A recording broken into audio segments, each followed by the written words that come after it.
बिस्मिल्लाहिर्रहमानिर्रहीम। अस्सलाम वालेकुम। क्या हाल है बहन भैया? ठीक हो? मैं भी ठीक हूँ। अल्लाह ताला खुश रखे, आबाद रखे। कच्ची एरी का शरबत बना लें, केरी का, कच्चे आम का।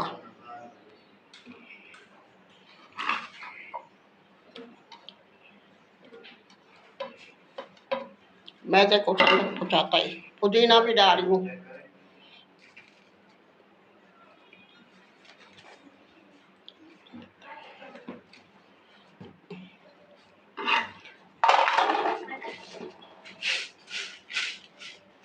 चीनी डाल रही हूँ।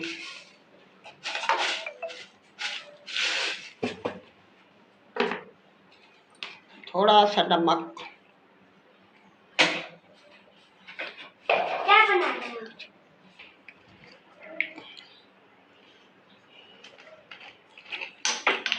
बिस्मिल्लाहिर्रहमानिर्रहीम। आज तो अंडा मिला है 20 में से। बिस्मिल्लाहिर्रहमानिर्रहीम। इतना मज़े का बना है, मैदे को ठंडा कहता है, गर्मियों की सौगात है, बहुत अच्छा बनता है। बिस्मिल्लाहिर्रहमानिर्रहीम।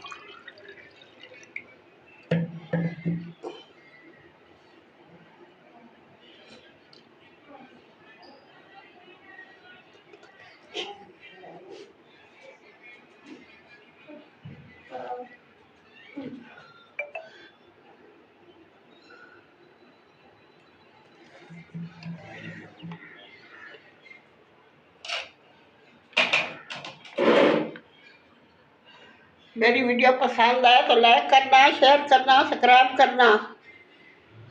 बहुत अच्छे बनाए, बहुत मज़े का बनाए। इतने दिन हो गए, मेरी तबीयत सही नहीं है, आज मैंने कहा चल छोटी सी वीडियो बना लूँ। अल्लाह हाफिज़। कल मिलेंगे नई रेसिपी के साथ।